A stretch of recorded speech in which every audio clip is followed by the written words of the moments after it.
The jungle never sleeps. Even in the dead silence of a Vietnamese night, you can hear it breathing. Thick, humid air that clings to your skin like sweat and fear. 1967. The Mekong Delta. American soldiers were trained to fight the Viet Cong, but nobody prepared them for what lived in the green hell beneath their boots. The banded krait, the monocled cobra, the green pit viper. While Charlie set traps with bullets and bombs, these killers moved without sound, struck without warning, and left no survivors to radio for help. They called the krait the two-step, because that's how far you'd walk before the venom dropped you. No medic could save you. No chopper could reach you fast enough. In the jungle, death didn't always announce itself with gunfire. Sometimes it just slithered. If you're a veteran, you know these nightmares. For everyone else, subscribe now for the history they don't teach in school. The morning sun cut through the canopy in thin, brutal slashes, turning the jungle air into a living thing that pressed against every inch of exposed skin. Private Lee adjusted his pack straps for the dozenth time, the canvas already dark with sweat, though they'd been moving for less than an hour. The humidity wasn't just weather here. It was an enemy that crawled into your lungs, soaked through your uniform, and made every breath feel like drowning in slow motion. Sergeant Harris raised his fist, and the squad froze. 8 men became statues among the towering mahogany and bamboo, their breathing the only sound besides the constant drone of insects. Lee could smell everything at once, the sweet rot of fallen fruit, the metallic tang of his own sweat, the earthy musk of decomposing leaves that carpeted the jungle floor in a thick, spongy layer. Somewhere in the distance, a bird called out. Sharp, alien, nothing like the robins back in Ohio. "Movement," Harris whispered, his voice barely carrying the 10 feet to where Lee crouched behind a moss-covered log. The sergeant's eyes swept the green wall ahead of them, searching for the telltale flash of khaki or the glint of metal that would mean Charlie. But the jungle kept its secrets. Everything moved, leaves stirred by wind that never reached the ground, shadows that shifted without cause, the constant rustle of things unseen. Private First Class. Murphy shifted his weight, and a twig snapped beneath his boot like a rifle shot. Every man in the squad felt their hearts skip. In the jungle, sound travelled in ways that defied logic. A whisper could carry for miles, while a scream might die 10 feet away. Murphy's face went pale, and he mouthed an apology that no one acknowledged. They were all thinking the same thing. That snap might have just announced their position to every Viet Cong scout within 1,000 meters. The heat pressed down like a physical weight. Lee's uniform clung to his body, the fabric so saturated with moisture that it had stopped drying hours ago. His boots squelched with each step, filled with the muddy water that seeped through the leather no matter how carefully he tried to avoid the deeper puddles. The sound was maddening. Squish, step, squish, step. A rhythm that seemed to echo through the trees and broadcast their approach to anything listening. Harris checked his compass again, though navigation in this green maze was more art than science. The trees grew so thick that the sky disappeared completely in most places, leaving only a dim, filtered light that made it impossible to tell if it was morning or afternoon. They were following what might have been a trail, or might have been nothing more than a gap between trees that looked like it led somewhere.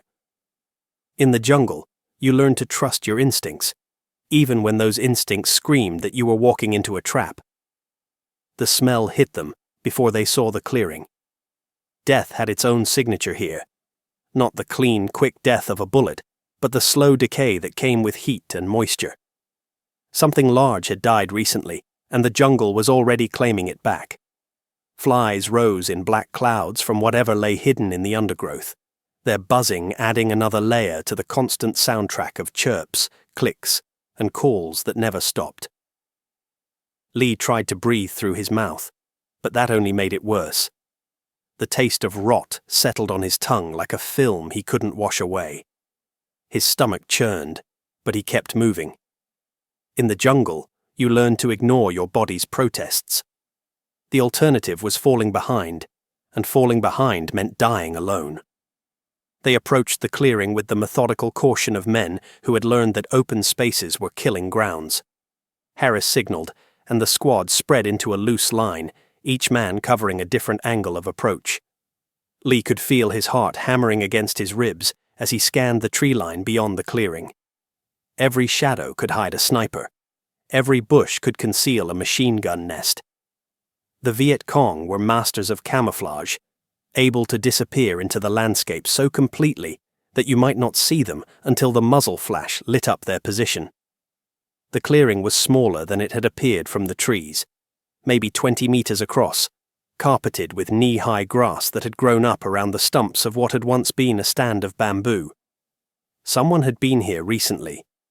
The cut marks on the bamboo were still fresh, the sap not yet darkened by exposure. But there were no footprints in the soft earth, no signs of which direction the cutters had gone. Murphy pointed to the far edge of the clearing, where something glinted in the filtered sunlight. It could have been metal, the barrel of a rifle, the pin of a grenade. Or it could have been water on a leaf, a piece of broken glass, the wing case of a beetle. In the jungle, your eyes played tricks on you.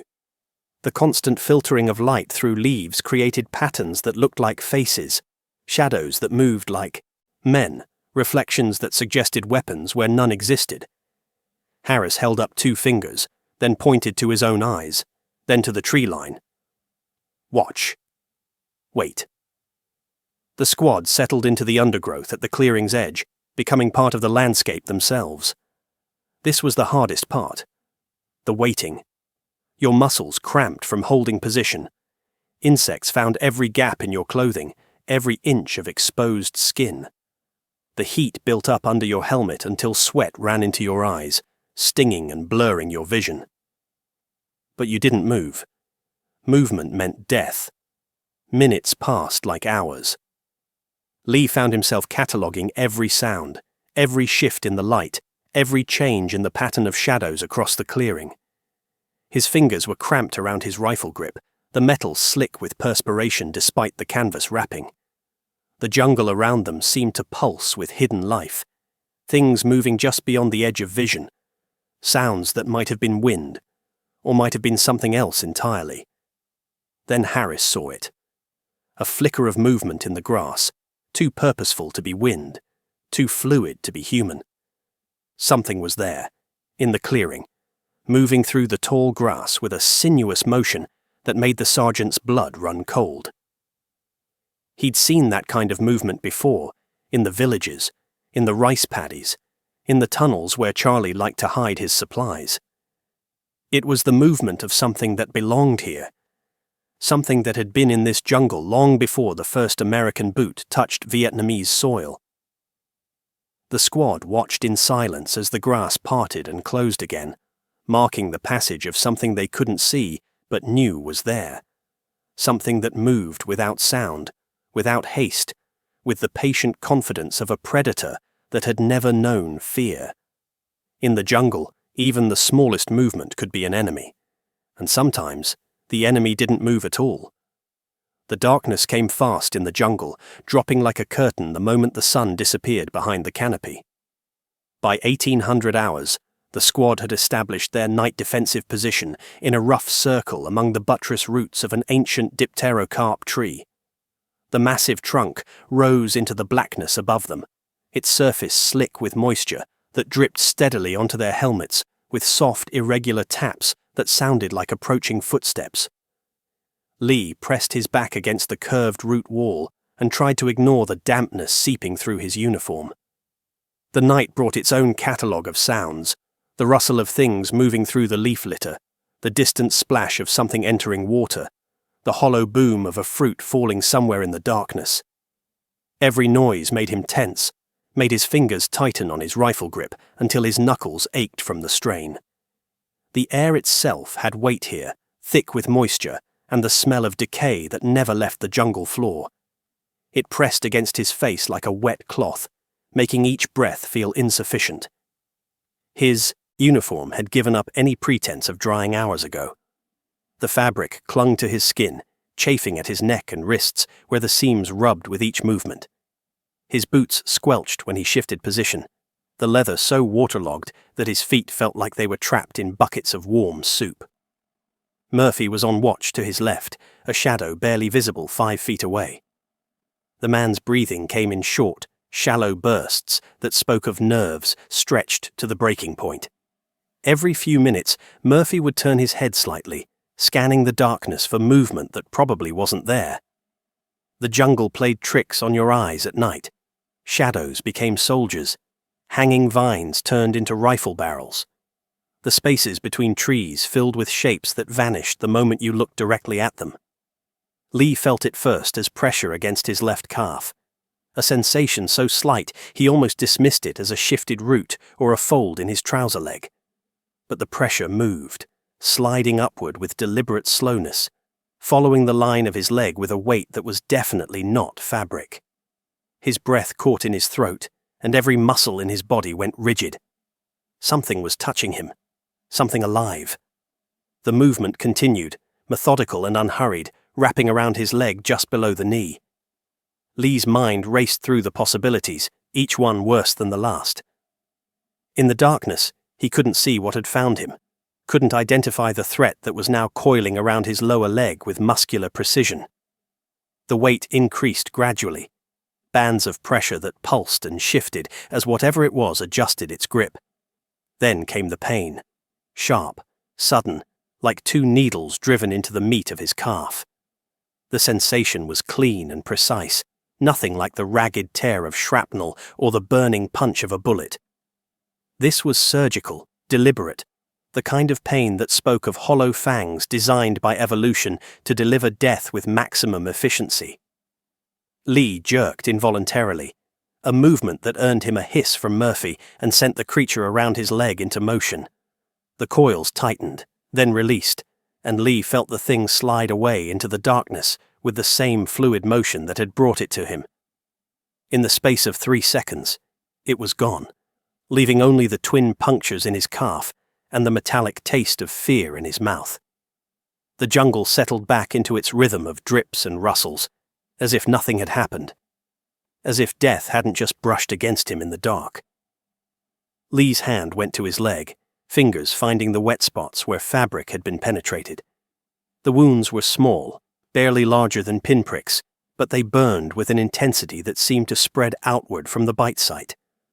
Already, he could feel heat building in the tissue around the punctures, a warmth that had nothing to do with the jungle's oppressive temperature. "Harris," he whispered, his voice barely audible above the constant background noise of the night. The sergeant materialized beside him like a ghost, moving with the practiced silence of a man who had learned that sound meant death in this green hell. "What is it?" Harris kept his voice low, but Lee could hear the tension in the older man's words. Everyone was on edge tonight. The jungle had felt wrong all day, charged with a malevolence that went beyond the usual threat of enemy contact. "Something bit me," Lee managed, his tongue already feeling thick in his mouth. The venom was working fast, spreading through his bloodstream with clinical efficiency. His vision began to blur at the edges, and he found himself struggling to focus on Harris's face in the darkness. Harris's hand found the medical kit without fumbling, his fingers locating supplies by touch alone. But they both knew the truth that neither wanted to voice. They were hours from any form of real medical assistance, days from a hospital equipped to deal with exotic snake envenoms. The kit contained morphine for pain, bandages for wounds, sulfur powder for infection. Nothing that could counteract the neurotoxins now coursing through Lee's system. The sergeant played his penlight briefly over Lee's leg, the beam revealing 2 small punctures surrounded by tissue that was already beginning to swell. The wounds looked insignificant, almost trivial, but Harris had seen enough of the jungle to know that size meant nothing here. The smallest things were often the deadliest, the nearly invisible spines of certain plants that could cause paralysis, the bite of insects so tiny they were barely visible to the naked eye, the venom of creatures that killed with precision rather than brute force. "Cobra," Harris whispered, more to himself than to Lee. He'd seen the aftermath before, in villages where the locals knew to keep anti-venin on hand, in field hospitals where medics fought losing battles against toxins they couldn't identify. The monocled cobra was common in this region, a nocturnal hunter that struck without warning and disappeared back into the darkness before its victim even realized what had happened. Lee's breathing began to change, becoming shallower and more labored as the venom attacked the nerve pathways that controlled his diaphragm. His vision tunneled, the edges of his sight growing dark as his brain struggled to function on an increasingly inadequate supply of oxygen. But he remained conscious, aware of every sensation as his body began to shut down in stages. The other members of the squad gathered around them in the darkness, their faces pale blurs in the filtered moonlight. Murphy's breathing had become even more ragged, the sound of a man confronting his own mortality through another's suffering. They all knew it could have been any of them. In the jungle, death didn't choose sides or respect rank. It simply took what it could find. Harris pressed the radio handset to his mouth and whispered coordinates into the static, requesting immediate dust-off for snake and venomation. But even as he spoke the words, he knew they were meaningless. No helicopter would fly in this weather, over this terrain, in complete darkness. The jungle had claimed another victim, and all they could do was watch and wait and hope that Lee's body might somehow find the strength to fight off the toxins that were slowly shutting down his central nervous system. The night pressed in around them, alive with unseen threats that moved through the darkness with patient hunger. Somewhere in the black spaces between the trees, other predators waited for their chance, following scent trails and heat signatures toward the warm bodies that didn't belong in this ancient place. The jungle never slept, and it never forgot that these men were intruders in a world that had learned to kill with subtle precision. The morning came grey and oppressive, filtered through a canopy so thick that dawn looked more like dusk. Lee had survived the night, though his left leg remained swollen to twice its normal size, and his speech came in slurred whispers that barely carried above the constant drip of condensation from the leaves above. Harris made the decision to move despite Lee's condition. Staying in one place too long in this sector meant death, either from enemy patrols or from the jungle itself. They'd been walking for 2 hours when Murphy spotted the entrance. What looked like nothing more than a tangle of vines and fallen logs revealed itself to be something else entirely when examined closely. The vegetation had been arranged, not grown naturally. Branches that should have been brown with age showed green where they'd been recently cut and repositioned. The ground around the opening had been swept clean of the usual debris that carpeted the jungle floor, leaving soil that was too neat, too uniform. Harris knelt beside the opening and played his penlight into the darkness beyond. The tunnel mouth was larger than the spider holes they'd encountered before, big enough for a man to crawl through without scraping his shoulders against the walls. The beam revealed packed earth walls that disappeared into blackness after 15 feet. The air that drifted out carried the smell of human occupation. Unwashed bodies, cooked rice, the acrid tang of gunpowder residue. "Charlie's been here recently," Harris whispered, though his voice seemed to echo in the humid air despite his caution. They all knew the protocols. Tunnel systems like this one were death traps, designed to funnel advancing troops into kill zones where a single machine gun could cut down an entire squad. But they also contained intelligence that could save American lives, maps, documents, weapons caches that revealed enemy positions and intentions. Murphy's hands shook as he checked his rifle for the 3rd time in as many minutes. The man's breathing had become audible, a rapid panting that spoke of nerves pushed beyond their limits. His eyes darted between the tunnel entrance and the tree line around them, searching for threats that might emerge from any direction. In his mind, every shadow concealed a sniper. Every rustling leaf marked the approach of an enemy patrol. The decision of whether to enter came down to Harris, and he felt the weight of it settle on his shoulders like a physical burden. The tunnel could contain vital intelligence, or it could be a trap designed to collapse on anyone foolish enough to venture inside.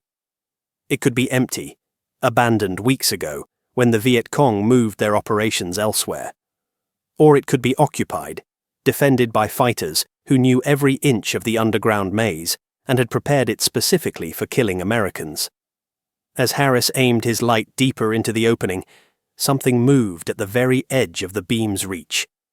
Not human movement. Too fluid. Too close to the ground.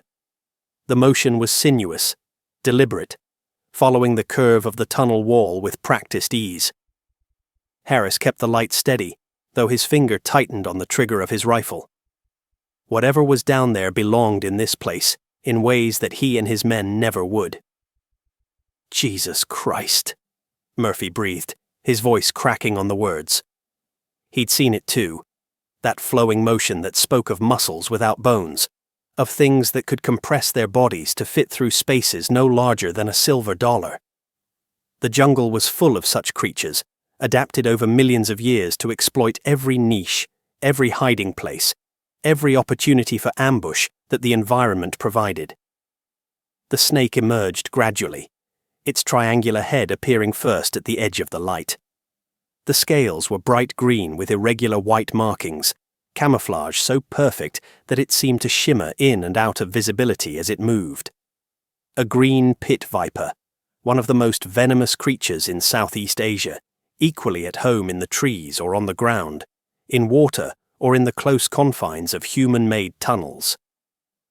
The creature's heat-sensing pits, located between its eyes and nostrils, locked onto the warm bodies grouped around the tunnel entrance. Its tongue flicked out repeatedly, tasting the air for chemical signatures that would tell it everything about these intruders, their species, their emotional state, their proximity. The snake showed no fear, no inclination to retreat.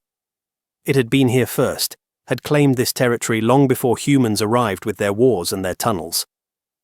Harris understood the tactical situation immediately. The Viet Cong were known to use venomous snakes as guards for their tunnel systems, capturing the creatures and placing them at strategic choke points where advancing troops would be forced into close contact. It was psychological warfare at its most primitive level, exploiting the deep-seated human fear of serpents to protect installations that might otherwise be overrun by superior firepower. The viper's venom worked differently than a cobra's neurotoxins. Where cobra venom attacked the nervous system, causing paralysis and respiratory failure, pit viper venom was hemotoxic, destroying blood vessels and tissue at the cellular level. Victims didn't die from suffocation. They died from massive internal hemorrhaging as their circulatory systems collapsed. The process was slower than nerve toxin poisoning, but far more agonizing, as consciousness remained intact while the body destroyed itself from within. Murphy took a step backward, his boots squelching in the soft earth. The sound seemed unnaturally loud in the oppressive silence of the jungle, and the snake's head turned toward the noise with mechanical precision. Its eyes, adapted for detecting the slightest temperature variations, fixed on Murphy's face with an intensity that made the soldier's breath catch in his throat. "Nobody moves," Harris ordered, his voice barely above a whisper. The snake was coiled now, its body arranged in the classic S-curve that would allow it to strike with maximum force and speed. The distance between predator and prey was less than 6 feet, well within the creature's attack range. At this range, the strike would be too fast for human reflexes to counter. The venom would be injected deep into tissue before the victim even realized they'd been bitten. The standoff stretched into minutes that felt like hours. The snake remained motionless, except for the periodic flicking of its tongue, gathering information about the threat facing it. The soldiers stood frozen, muscles cramping from holding position, sweat running into their eyes despite the morning chill. Every instinct screamed at them to run, to put distance between themselves and the creature that blocked their path. But running would trigger the snake's strike reflex, and in the confined space around the tunnel entrance, there was nowhere to go. Lee's labored breathing provided a constant reminder of what snake venom could do to a human body. His leg had turned purple-black around the bite site, and fluid had begun weeping from the puncture wounds, despite Harris's attempts to keep them clean. The cobra's neurotoxins were winning their battle against Lee's nervous system, gradually shutting down the nerve pathways that controlled basic functions. If they encountered another venomous creature now, with their medic effectively out of action, the results could be catastrophic. The jungle around them remained silent except for the omnipresent drip of moisture and the distant calls of unseen birds. But Harris felt eyes watching from the shadows, presence that might have been human or might have been something else entirely. The Viet Cong were masters of psychological warfare, experts at using the environment's natural terrors to multiply their own tactical advantages. They understood that American soldiers, raised in cities and suburbs, brought urban fears into a landscape designed by evolution to exploit exactly those vulnerabilities. The green pit viper shifted slightly, readjusting its coiled position without breaking eye contact with Murphy. The movement was minimal, but it conveyed a message that needed no translation. This creature was prepared to defend its territory with lethal force. It had no concept of military objectives or strategic importance. It knew only that these warm-blooded intruders represented a threat to be neutralized, and it possessed the tools to accomplish that neutralization with surgical precision. Harris realized that advancing into the tunnel was no longer an option. Even if they somehow managed to deal with the snake blocking the entrance, there was no telling what other natural guardians might be waiting in the darkness beyond. The intelligence the tunnel might contain wasn't worth the lives it would cost to retrieve it. Sometimes the smartest tactical decision was knowing when to withdraw, and this was one of those times. The retreat began slowly, each man backing away one careful step at a time while keeping the snake in sight. The creature watched them go, but made no move to follow, content to have driven off the intruders without violence. As they put distance between themselves and the tunnel, Harris couldn't shake the feeling that they'd just lost a battle to an enemy that didn't even know a war was being fought. The footprint stopped Murphy dead in his tracks. Pressed into the soft mud beside a stagnant pool, the mark was unlike anything he'd seen before. Not the treaded sole of an American boot or the tire rubber sandal of a Viet Cong fighter, but something else entirely. The impression was sinuous, continuous, a curved depression in the earth that spoke of movement without legs, progression without footsteps. Murphy's breath came in short gasps as he stared at the mark, his mind struggling to process what his eyes were telling him. "Harris," he whispered, his voice tight with fear that had nothing to do with enemy contact. The sergeant appeared beside him like a shadow, moving through the undergrowth with practiced silence despite the urgency in Murphy's voice. Harris knelt beside the track, playing his penlight over the impression, even though the filtered daylight provided enough illumination to see the details clearly. The track was fresh, so recent that water was still seeping into the depression from the surrounding mud. Whatever had made it was large, thick as a man's arm, and had passed this way within the last hour. Harris had seen similar marks before, in the rice paddies where farmers spoke in hushed tones about the creatures that emerged from the water at night, in the villages where children were taught to recognize the signs of predators that killed without warning. "Banded krait," Harris said, his voice barely audible above the constant background noise of the jungle. The words carried weight that went beyond simple identification. Among the American forces, the banded krait had earned a reputation that bordered on folklore. They called it the two-step snake, claiming that a man could walk exactly 2 paces after being bitten before the venom dropped him to the ground. The myth wasn't entirely accurate. Death from krait venom took hours, not seconds, but the fear it generated was real enough to affect tactical decisions and troop morale. Murphy's hands began to shake, the tremor starting in his fingers and spreading up his arms until his entire body quivered with nervous energy. He'd heard the stories, passed down from soldier to soldier during long nights in fire bases and forward operating positions. Tales of men found dead beside their bunkers with no visible wounds, their faces frozen in expressions of silent terror. Bodies discovered in sleeping bags, victims who had died without making a sound, their nervous systems shut down by toxins that attacked the very mechanisms of breath and heartbeat. The jungle around them seemed to pulse with hidden menace. Every shadow could conceal the creature that had made the track. Every rustle of leaves might mark its approach. The banded krait was nocturnal by nature, preferring to hunt in darkness when its prey was most vulnerable, but daytime encounters weren't unknown. The snake was aggressive when threatened, perfectly willing to stand its ground against opponents many times its size. Lee's condition had worsened during the morning march. His speech was now completely slurred, his words running together in a continuous mumble that none of them could understand. The cobra venom was winning its battle against his nervous system, gradually shutting down the nerve pathways that controlled voluntary muscle movement. But he remained conscious, aware of his deteriorating condition, watching his own body fail one system at a time. Harris made the decision to push forward, despite Murphy's obvious distress.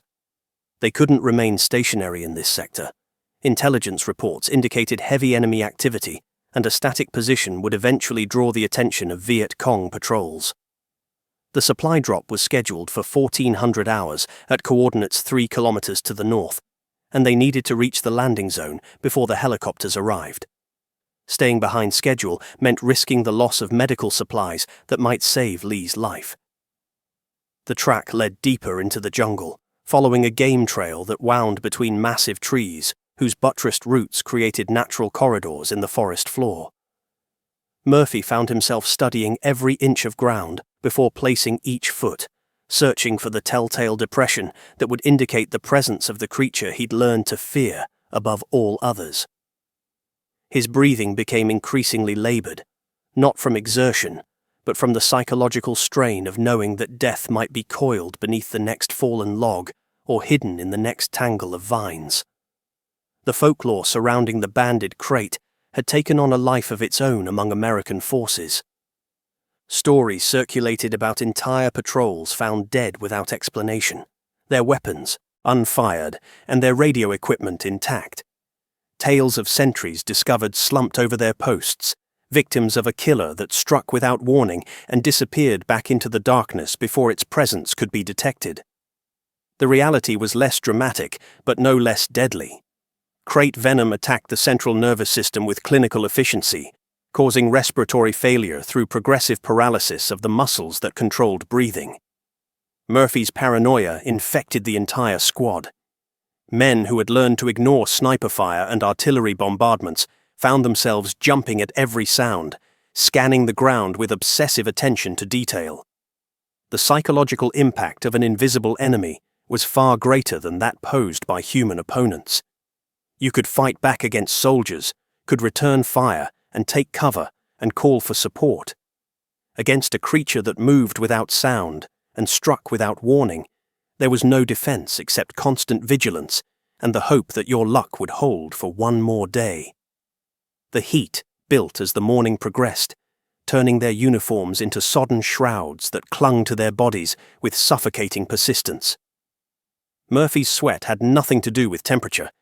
It was the cold moisture of fear, the body's automatic response to a threat it couldn't quantify or neutralize.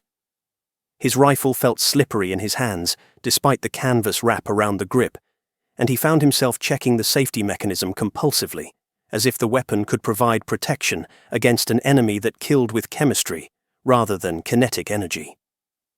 They reached the supply drop coordinates an hour before the scheduled arrival time, establishing a defensive perimeter in a clearing that had been carved from the jungle by some long-ago artillery barrage. The trees around the edges showed scars from shrapnel, white wounds in the bark that had never properly healed. The ground was softer here, churned by explosions and regrowth, perfect habitat for creatures that preferred loose soil and abundant cover. Murphy positioned himself behind the trunk of a fallen mahogany, its massive bulk providing both concealment and psychological comfort. But even with solid wood at his back, he couldn't shake the sensation of being watched by something that understood his fear and fed on it. The jungle pressed in around them, alive with the constant movement of things unseen. Every shift in the shadows, every change in the pattern of light filtering through the canopy, sent his heart racing with adrenaline that had no outlet except the trembling in his hands. The radio crackled to life with confirmation that the supply drop was inbound, but Murphy barely heard the transmission. His attention was focused on a section of ground 10 meters away, where something had disturbed the leaf litter in a pattern that looked deliberate. Not the random scattering caused by wind or the passage of small animals, but the methodical displacement that came from something large moving with purpose through the understory. Harris noticed Murphy's fixation and followed his gaze to the disturbed area. The sergeant's experience in the jungle had taught him to trust his men's instincts, especially when those instincts were screaming danger. Something was wrong with this place, something beyond the usual threats of enemy contact and environmental hazards. The jungle itself felt malevolent, charged with a presence that had nothing to do with human conflict and everything to do with predators that had learned to exploit human weakness with evolutionary precision. The sound of approaching helicopters provided temporary relief from the oppressive tension, but Murphy knew it was only postponing the inevitable. The supply drop would last 20 minutes at most, and then they would be alone again with whatever was hunting them through the green hell that had become their world. In the jungle, the enemy didn't always carry a rifle, and death didn't always announce itself with the crack of gunfire. The Huey's rotors beat against the jungle canopy, like massive hands clapping, sending leaves and debris swirling through the clearing in chaotic spirals. The medical supplies hit the ground in canvas bundles that burst open on impact, scattering bandages and morphine syrettes across the churned earth. Harris grabbed what he could, while the helicopter hovered 20 feet above them, its downwash turning the air into a maelstrom of dust and vegetation that made breathing nearly impossible. Murphy barely registered the supply drop. His attention remained fixed on the section of disturbed ground where something had passed through the leaf litter with deliberate purpose. Even with the helicopter's engine drowning out all other sounds, he could feel the presence of whatever was watching them from the shadows. The creature that had made the track was still here, somewhere in the green maze that surrounded their position, waiting with the infinite patience of a predator that understood time differently than its prey. The helicopter lifted off after 90 seconds on station, disappearing over the canopy with a diminishing whop whop whop that faded into the jungle's constant background noise. In the sudden quiet that followed, every small sound seemed amplified. The drip of moisture from leaves, the rustle of something moving through the undergrowth, the labored breathing of 8 men who had learned that silence could be more terrifying than gunfire. Lee's condition had stabilized during the morning, though stable meant something different when measured against snake venom. His leg remained grotesquely swollen, the tissue around the bite site having turned a mottled purple-black that spoke of cellular death occurring at the microscopic level. He could still move, still follow basic commands, but his speech had deteriorated to unintelligible mumbling that none of them could decipher. The cobra's neurotoxins were systematically shutting down, the nerve pathways that controlled voluntary muscle movement, working their way through his nervous system with clinical precision. Harris distributed the medical supplies with the efficiency of a man who had done this too many times before. Morphine for pain management, though Lee seemed to be beyond feeling anything in his affected leg. Sulfur powder for the bite wounds, though they all knew it would do nothing against the venom already in his bloodstream. Bandages to keep the punctures clean, a gesture that felt more psychological than practical given their current circumstances. The march back toward base camp began with the mechanical precision of soldiers who had learned to function despite fear that gnawed at their sanity. Murphy took point, though every step felt like walking across a minefield where the explosives were alive and waiting in patient ambush. His eyes swept the ground ahead of him with obsessive attention, searching for the sinuous tracks that would indicate the presence of the creature that had learned to haunt his dreams even during daylight hours.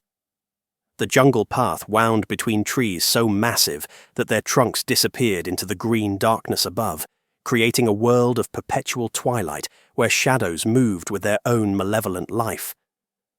Vines hung like nooses from invisible branches, swaying in breezes that never reached the forest floor. The air itself felt thick enough to cut, heavy with moisture, and the smell of decay that spoke of things dying and being reborn in an endless cycle of predation and consumption. 20 minutes into the march, Murphy saw it. Not the creature itself, but the effect of its passage, a section of undergrowth where ferns had been pushed aside by something moving close to the ground. The disturbance was fresh, so recent that the displaced vegetation hadn't yet begun to spring back into its natural position. Whatever had made the trail was paralleling their route, maintaining a distance of perhaps 50 meters while keeping pace with their movement through the forest. Murphy's breathing became shallow and rapid, the sound audible to Harris despite his efforts to maintain noise discipline. The sergeant understood what was happening. He'd seen it before in soldiers who had been pushed beyond their psychological breaking point by enemies they couldn't see or fight. The jungle specialized in this kind of warfare, using fear as a weapon more effective than bullets or bombs.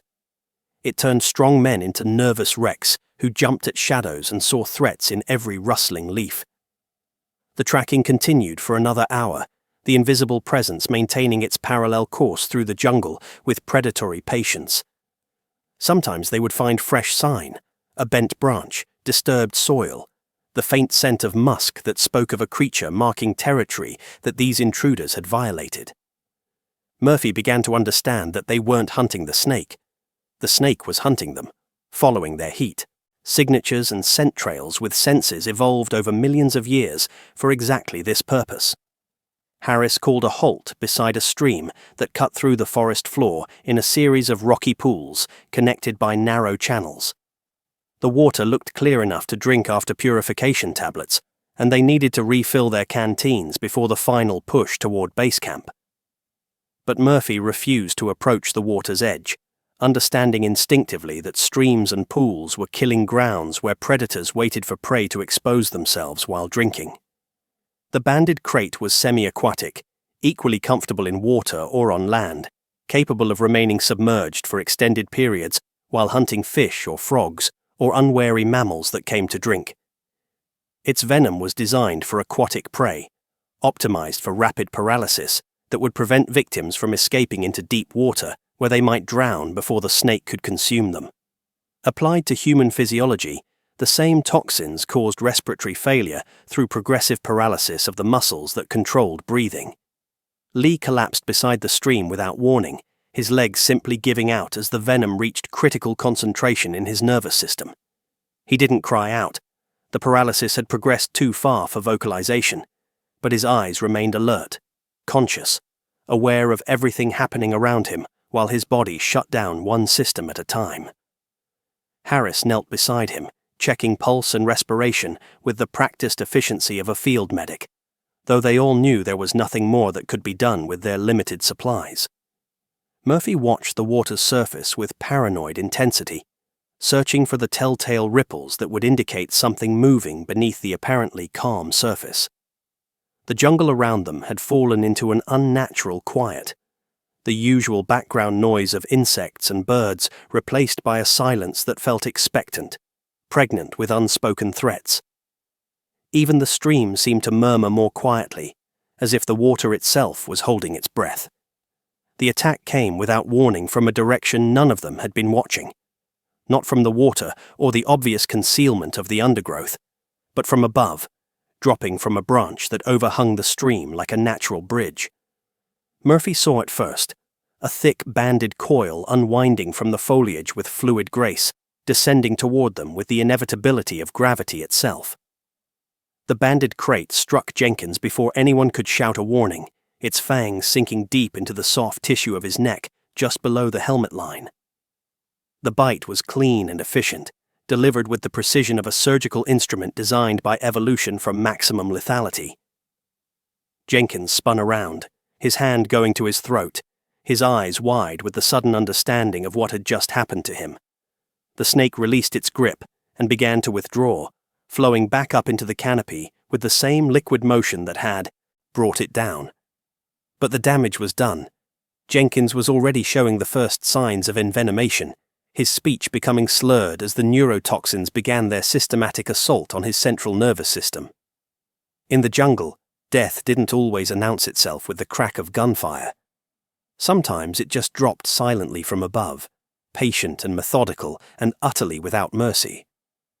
Murphy's world contracted to a single point of absolute terror as he realized that they were no longer the hunters in this green hell. They had become the prey, tracked and stalked by creatures that understood this environment in ways no human ever could. The jungle had turned against them, and there was nowhere left to run except deeper into the darkness that waited between the trees, where other predators watched and waited with evolutionary patience for their own chance to feed.